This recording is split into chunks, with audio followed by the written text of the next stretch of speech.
رسول الله سلام عليك يا رفيع بسم الله الرحمن الرحيم. السلام عليكم ورحمة الله وبركاته.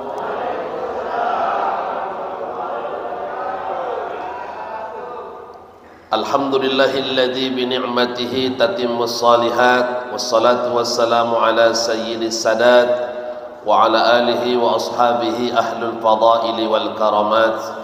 Allahumma salli wa sallim wa barik ala sayyidina wa habibina wa syafi'ina wa duhrina wa maulana Muhammadin wa ala alihi wa sahbihi rasulillahi ajma'in, amma ba'du. Segala puji, segala rasa syukur kita persembahkan kehadirat Allah Subhanahu wa taala. Dialah Allah Zat yang Maha Mencipta, yang Maha Memelihara, yang mengizinkan kita dapat duduk berkumpul bersama di masjid yang kita cintai ini. Mudah-mudahan langkah kaki, ayunan tangan bapak-bapak, ibu-ibu ke masjid ini dibalas sebagai amal ibadah, dan semoga ini amal yang menyelamatkan kita di hadapan Allah Subhanahu wa taala. Amin ya rabbal alamin. Salawat bertangkaikan salam sama-sama kita limpahkan keharibaan Nabi besar Muhammad sallallahu alaihi wasallam. Allahumma salli ala Muhammad wa ala ali Muhammad. Assalamu alayka ya Rasulullah. Mudah-mudahan kita menjadi bahagian dari umat beliau yang diberikan syafaat di yaumul qiyamah. Amin ya rabbal. Allahumma salli ala sayyidina Muhammadin tibbil qulubi wa dawaiha wa afiyatil abadani wa shifaiha wa nuril absari wa dhiyaiha wa ala alihi wa sahbihi wa sallim. Allahumma salli ala sayyidina Muhammadin tibbil qulubi wa dawaiha wa afiyatil abadani wa shifaiha wa nuril absari wa dhiyaiha wa ala alihi wa sahbihi wa sallim. Mudah-mudahan dengan lapas salawat tibbil qulub tadi, semoga Allah mudahkan segala hajat dan niat kita. Amin ya rabbal. Bapak Ibu yang berbahagia, di dalam satu hadis Rasulullah sallallahu alaihi wasallam disebutkan an Aisyah radhiyallahu anha qalat, dari Aisyah semoga Allah meridhoinya, dia berkata, qala Nabi sallallahu alaihi wasallam, bersabda Rasulullah sallallahu alaihi wasallam, khuliqal malaikatu min nur wa khuliqal janna min marijim min nar wa khuliqa adama mimma wusifa lakum. Kata Rasulullah sallallahu alaihi wasallam, malaikat itu diciptakan daripada nur. Malaikat itu diciptakan daripada cahaya. Wa khuliqal janna min marijim min nar, sementara bangsa jin diciptakan Allah daripada percikan api. Wa khuliqa adama mimma wusifa lakum. Lalu kemudian bangsa Adam, manusia, diciptakan oleh Allah sebagaimana yang disifatkan kepada Nabi Adam alaihi salam. Artinya manusia diciptakan daripada tanah. Ada makhluk yang diciptakan Allah dari nur, cahaya. Ada makhluk yang diciptakan Allah daripada percikan api. Dan ada makhluk yang diciptakan Allah daripada tanah. Manusia ini Bapak Ibu, menurut salah seorang ulama sufi yang bernama Al-Imam Ibnu Qayyim Al-Jauziyah rahimahullahu ta'ala, beliau mengatakan bahwa manusia ini diciptakan dari dua unsur. Yang pertama unsur jasmani, yang kedua unsur rohani.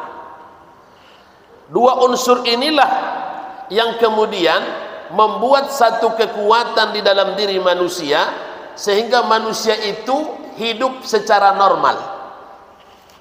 Saya ulangi Bapak Ibu, dua unsur inilah yang menjadi sebuah kekuatan, lalu kemudian membuat manusia hidup di atas dunia secara normal. Maknanya, kalau dua unsur ini lemah Bapak Ibu, maka manusia hidupnya tidak secara normal. Dua unsur itu disebut dengan unsur jasad, unsur fisik, jasmani kita. Maka apa yang menjadi kekuatan daripada unsur jasad kita ini? Segala makanan-makanan yang ditumbuhkan dari tanah, itulah yang akan menjadi kekuatan bagi jasad kita. Karena jasad kita ini dari tanah, maka makanannya pun dari tanah. Setelah itu kemudian dia pun akan kembali menjadi tanah. Kita makan beras Bapak Ibu, beras itu ditanam di atas tanah. Kita makan sayur, sayur itu ditanam di atas tanah.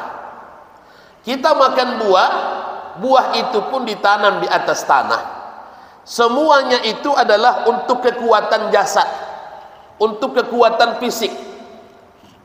Dan itulah makanannya. Kalau makanannya tak diberi, maka fisik menjadi lemah. Kalau makanannya tak diberi, maka jasadnya menjadi lemah. Nah, ketika jasad lemah Bapak Ibu yang berbahagia, inilah yang akan membuat hidup manusia tidak lagi normal. Nah, sementara unsur yang kedua kata Ibnu Qayyim Al-Jauziyah adalah unsur roh, atau yang disebut dengan ruhani, unsur rohani.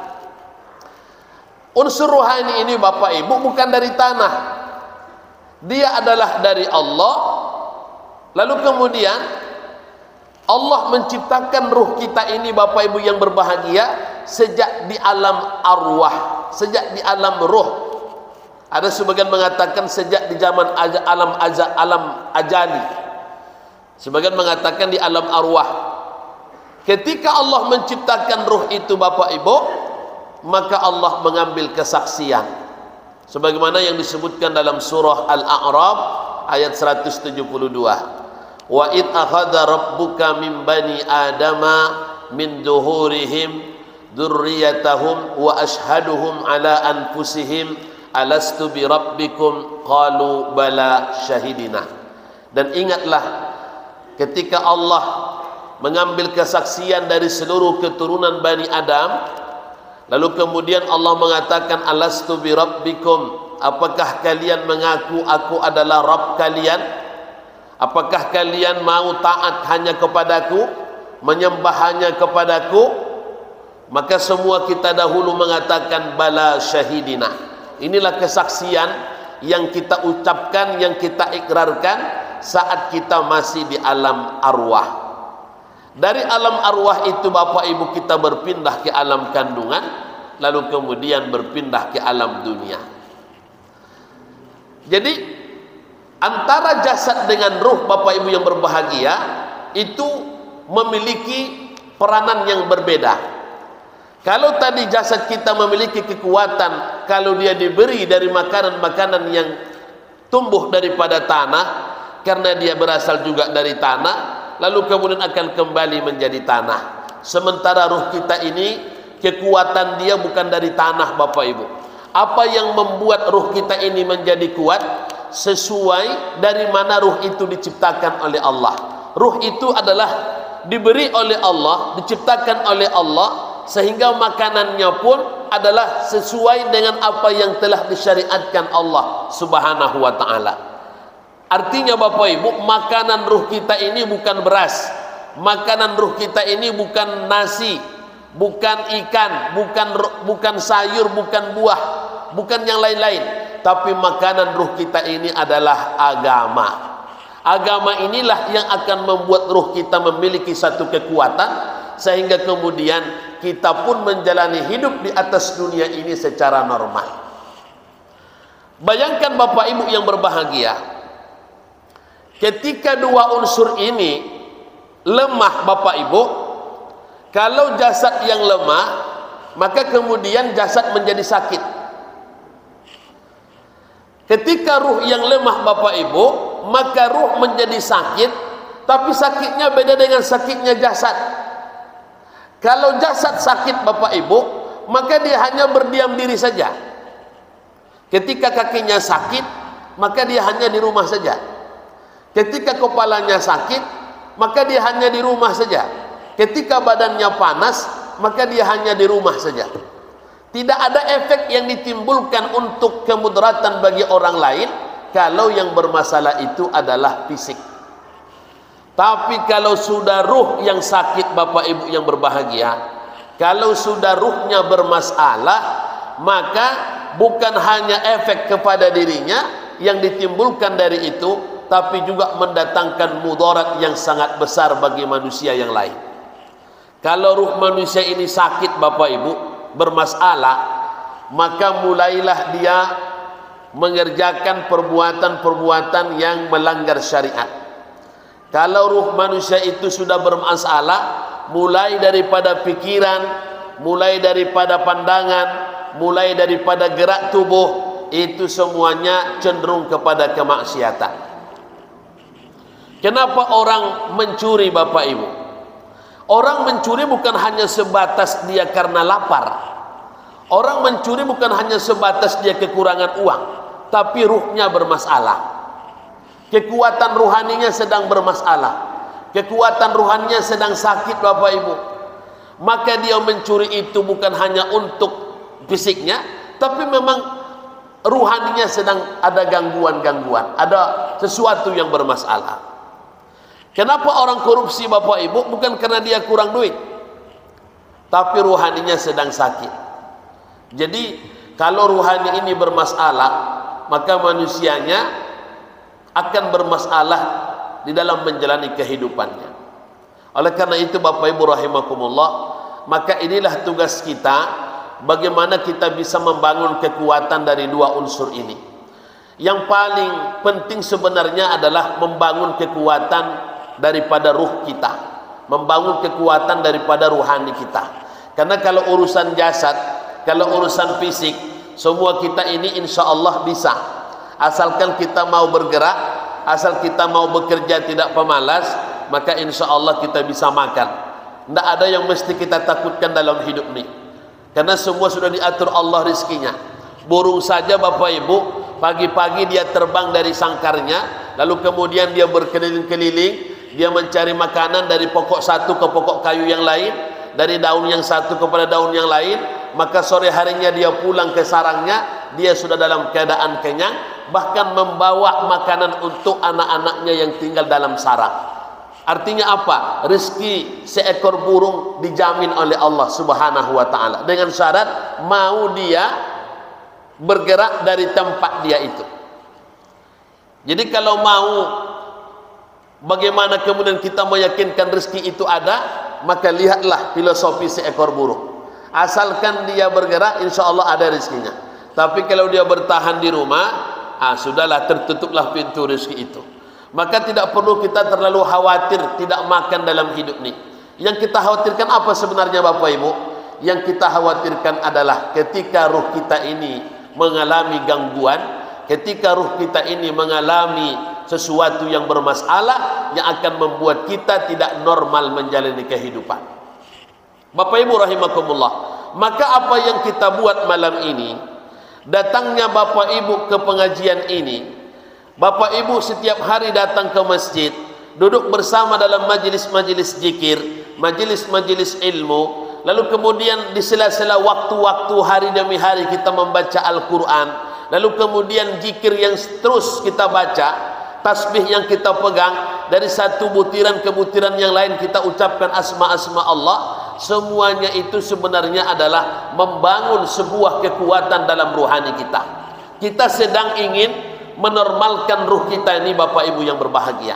Kalau tidak seperti itu, memang kita ini akan jadi bermasalah. Jadi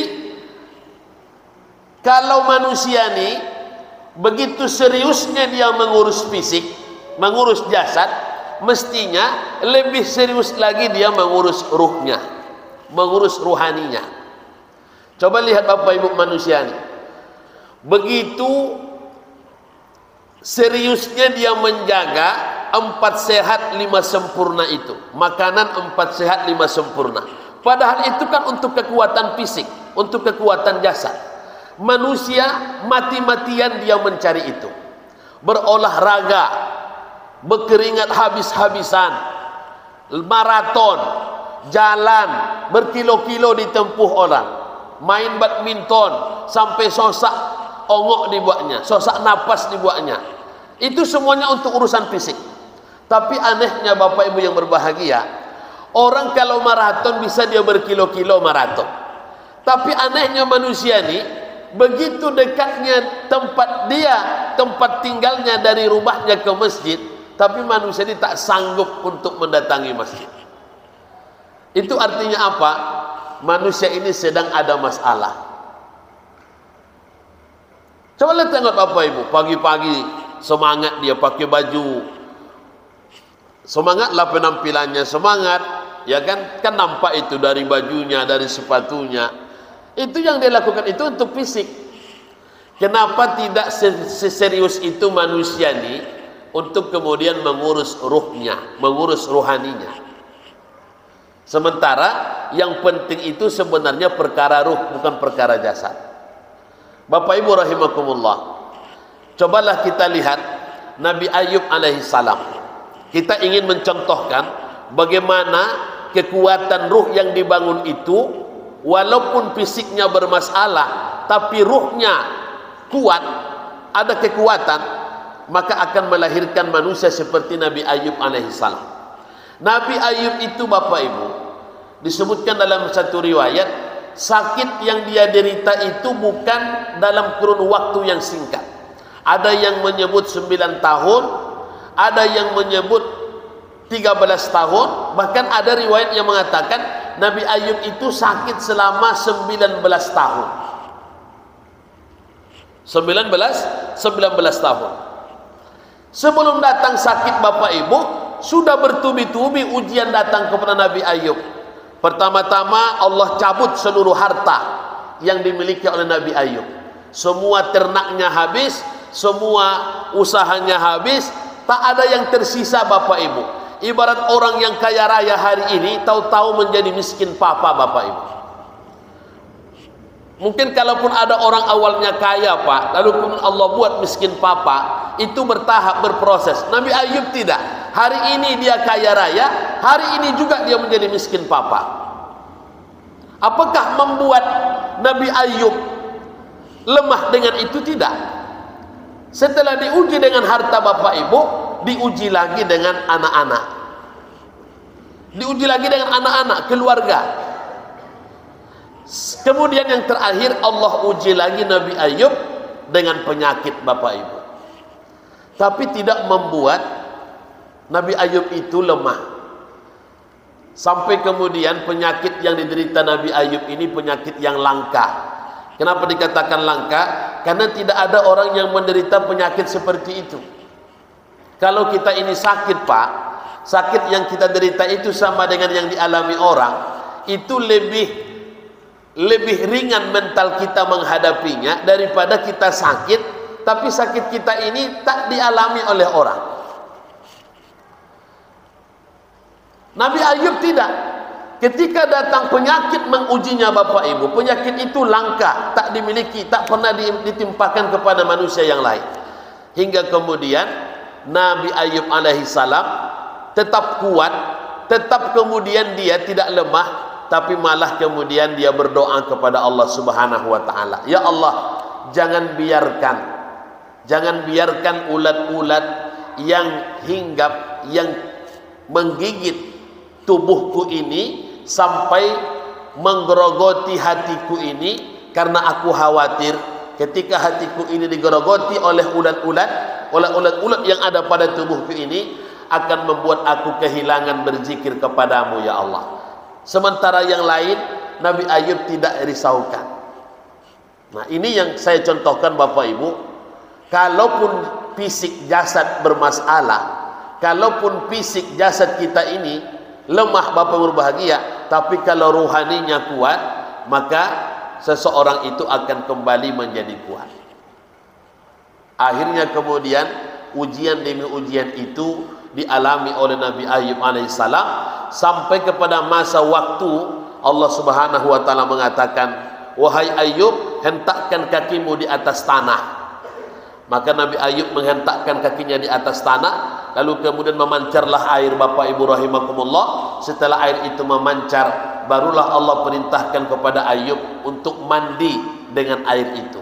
Alhamdulillah atas izin Allah. Maka Nabi Ayub setelah dia mandi, seluruh penyakit itu hilang total, kembali seperti biasanya, jasadnya kembali normal. Lalu kemudian Nabi Ayub alaihissalam pun diberikan Allah kembali harta-harta yang telah dicabut Allah untuk sementara, sehingga Nabi Ayub menjalani kehidupan itu seperti biasanya. Nah, sementara Bapak Ibu yang berbahagia, ketika ruhani kita ini lemah, ditambah dengan fisik yang lemah, disinilah banyak orang mengabaikan ibadah. Tak setiap orang Pak bisa sholat kalau dia sedang sakit. Berapa banyak di antara yang sudah ada, saat dia sakit mulailah ibadahnya bertinggal-tinggalan. Hanya diuji dengan sakit demam sudah membuat hilang sholatnya Pak. Itu baru demam. Hanya diuji dengan penyakit yang sederhana sudah mulai hilang kembali ibadahnya kepada Allah. Jadi dalam hal ini berarti kekuatan ruhaninya tidak sebanding daripada kekuatan fisiknya. Maka oleh karena itu, mari kita membangun kekuatan ruh kita ini Bapak Ibu. Dengan apa kita membangunnya? Dengan kita senantiasa istiqomah di dalam ketaatan menjalankan agama. Bapak setiap waktu berusaha datang ke masjid sholat berjamaah. Itu sebenarnya dalam rangka Bapak sedang membangun kekuatan untuk ruh. Kemudian setiap hari kita membaca Al-Quran walaupun tidak banyak, itu sedang kita membangun kekuatan. Kita berzikir sampai zikir kita banyak, lalu kemudian kita mengamalkan yang lain-lain. Banyak amalan-amalan kita, solat duha kita, solat tahajud kita, lalu kemudian apa lagi, amalan-amalan sedekah kita dan sebagainya. Ini sebenarnya membangun kekuatan roh. Maka ketika ruh ini sudah kuat Bapak Ibu yang berbahagia, ujian apapun yang diberikan kepada manusia itu semuanya akan dia hadapi dengan penuh kesabaran dan penuh bertawakal kepada Allah. Sampai kemudian Bapak Ibu yang berbahagia, ruhani yang dibangun dengan kekuatan yang sangat kuat tadi, saat manusia dihadapkan kepada satu saat yang sangat genting sekalipun, yang disebut dengan sakaratil maut, maka lalu kemudian ruhaninya tetap kuat mengingat Allah Subhanahu wa ta'ala. Kita dulu sudah pernah mengkaji Bapak Ibu bagaimana keadaan orang saat sakaratil maut itu, sesuatu yang sangat genting, sesuatu yang sangat luar biasa, menentukan manusia ini masuk surga atau masuk neraka. Makanya kita diajarkan oleh Nabi untuk tidak lupa berdoa setiap hari, paling tidak setiap habis sholat. Allahumma hawwin alaina fi sakaratil maut. Allahumma hawwin alaina fi sakaratil maut wal najata minan nari wal afwa indal hisab. 9 yang kita minta. Satu di antaranya Allahumma hawwin. Allahumma inni as'aluka salamatan fid din. Aku meminta kepadamu ya Allah keselamatan dalam agama. Wa afiatan fil jasad, kesehatan di dalam jasad. Wa ziyadatan fil ilm, tambahan ilmu kebaikan. Wa barakatan fil rizqa, keberkahan dalam rezeki kita. wa taubatan qabalal maut, bisa bertaubat sebelum mati. Banyak manusia ini Pak tidak bertaubat sebelum mati. Tapi kalau kita bisa bertaubat sebelum mati, itu sebenarnya sesuatu yang sangat mulia Bapak Ibu. Wa taubatan qabalal maut, bertaubat sebelum mati, wa rahmatan indal maut, mendapat rahmat menjelang mati, wa maghfiratan ba'dal maut, mendapat ampunan setelah mati. Bertaubat sebelum mati, mendapat rahmat menjelang mati, mendapat ampunan setelah mati. Kalau sudah itu yang kita dapatkan Bapak Ibu berbahagia, maka insya Allah kehidupan kita setelah kematian akan mengalami kehidupan yang sangat baik. Yang kedelapannya, Allahumma hawwin alaina fi sakaratil maut. Baru masuk Allahumma hawwin. Jadi tidak semata-mata langsung Allahumma hawwin. Dia proses. Apa prosesnya? Bertaubat sebelum mati, mendapat rahmat menjelang mati, lalu kemudian mendapat ampunan setelah mati, barulah Allahumma hawwin alaina fi sakaratil maut. Ya Allah, mudahkanlah kami saat menghadapi sakaratil maut. Wan najata minan nari wal afwa indal hisab. Lalu kemudian mendapatkan bebas daripada azab api neraka dan hari hisab di hari akhirat. Siapa yang dimudahkan sakaratul mautnya Bapak Ibu? Yang dimudahkan sakaratul mautnya adalah yang bertaubat sebelum mati, mendapat rahmat menjelang mati, mendapat ampunan setelah mati. Barulah dimudahkan sakaratul maut. Bapak Ibu yang berbahagia, apa bukti di antara yang pasti kita lihat sakarat itu sesuatu yang sangat mengerikan? Cobalah tengok Bapak Ibu, setiap orang menjelang mati selalu meninggalkan bekas kotoran di kainnya, di celananya, atau di kain sarungnya, atau di tempat tidurnya. Selalu meninggalkan bekas kotoran. Coba tengok.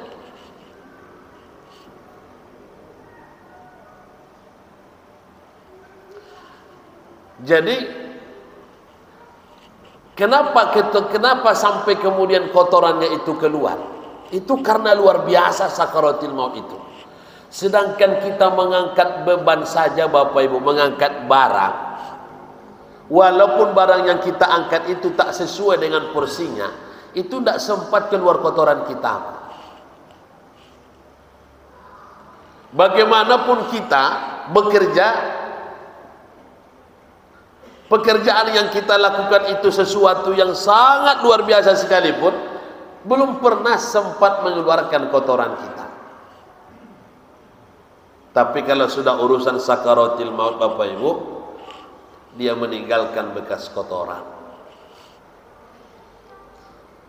Itulah kemudian kenapa Nabi menganjurkan saat kita memandikan mayat itu bahagian duburnya itu dibersihkan, lalu kemudian perutnya ditekan sedikit, karena dia menjelang sakarat itu mengeluarkan kotoran. Itu masih taraf normal Bapak Ibu. Belum kita mengkaji bagaimana sakarat mautnya orang yang tidak beriman, orang yang tidak beramal, orang yang tidak bertakwa, itu beda lagi. Bapak Ibu rahimakumullah, disebutkan dalam satu hadis yang panjang, ketika seseorang yang akan dicabut ruhnya itu dari hamba yang fajir. Fajir itu kan orang yang berbuat dosa tapi tidak mau bertaubat. Maka datanglah kepadanya malaikat-malaikat yang berwajah hitam. Lalu kemudian malaikat-malaikat ini membawa kain, tapi kain ini kain yang dipintal daripada alam neraka. Lalu kemudian duduklah malaikat-malaikat yang hitam itu di dekat si yang fajir tadi, yang pelaku dosa tadi. Baru kemudian datang malaikat maut. Jadi sebelum datang malaikat maut, lebih awal datang malaikat-malaikat yang berwajah hitam. Lalu kemudian Bapak berbahagia, malaikat maut memanggil. Malaikat maut berkata, ayyatuhan nafsul khabisah, ayyatuhan nafsul khabisah, wahai diri yang kotor, wahai jiwa yang kotor, wahai ruh yang kotor, ukhruji ila sakhitallahi wa la'anahi, keluarlah menuju kemurkaan Tuhanmu dan laknatnya. Jadi yang dipanggil bukan ya ayyatuhan nafsul mutmainnah, tapi ayyatuhan nafsul khabisah. Karena memang ruhaninya kotor. Karena memang ruhnya kok kotor. Lalu kemudian Bapak Ibu yang berbahagia, ruhnya itu kemudian keluar dalam keadaan sulit. Keluar dalam keadaan sulit. Hingga kemudian dipaksa. Sampai kemudian malaikat memukul punggungnya, menampar wajahnya. Untuk kemudian agar ruh itu keluar, ruh yang kotor itu keluar. Yadribuna wujuhuhum wa adabarahum. Malaikat-malaikat memukul wajahnya, menampar wajahnya, wa adabarahum, dan memukul punggungnya. Itu yang memukul itu malaikat, Bapak Ibu. Manusia saja selepel Mike Tyson, selepel Muhammad Ali, selepel Holyfield memukul, bisa terpelanting kita dibuatnya. Apalagi lah malaikat, Bapak Ibu. Malaikat itu makhluk besar. Dia memiliki sayap. Malaikat Jibril itu saja 600 sayap yang dimiliki malaikat Jibril. Satu sayap dengan sayap yang lain itu berjarak 100 tahun perjalanan. Jadi jangan kita kira malaikat itu kecil seperti manusia, atau seperti yang ditonton anak-anak kita di sinetron. Ada malaikat-malaikat kecil berwajah perempuan, lalu ada sayapnya di belakang, macam sayapnya ayam, macam sayapnya angsa. Ini sebenarnya membodohi Bapak Ibu. Ini sinetron membodohi. Jadi anak-anak kita ini berpikir malaikat itu seperti itu. Dia ada tongkat, lalu kemudian di ujung tongkatnya ada bintang. Itulah malaikat yang diberitakan di sinetron, ditonton oleh anak-anak. Dari tontonan itu kemudian tersiratlah dalam pikirannya, oh begini rupanya malaikat. Malaikat tidak seperti itu.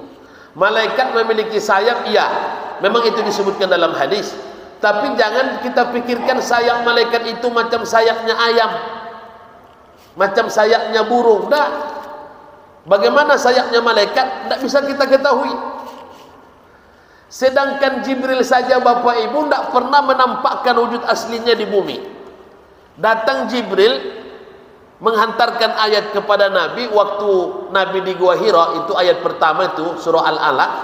Malaikat tidak menampakkan wujud aslinya, tapi malaikat Jibril berwujud sesuai dengan apa yang dia kehendakinya. Kapan Nabi melihat wujud asli malaikat Jibril itu? Bukan di bumi, tapi Nabi melihat wujud asli malaikat Jibril itu di langit. Saat Nabi Isra Mi'raj di Sidratil Muntaha. Walaqad naznatal ukhra inda Sidratil Muntaha. Disitulah baru Nabi melihat wujud asli malaikat Jibril itu. Kenapa tak nampak dia di bumi, Bapak Ibu? Karena bumi ini tak bisa menampung besarnya tubuh atau malaikat, badannya malaikat itu. 600 sayapnya Pak.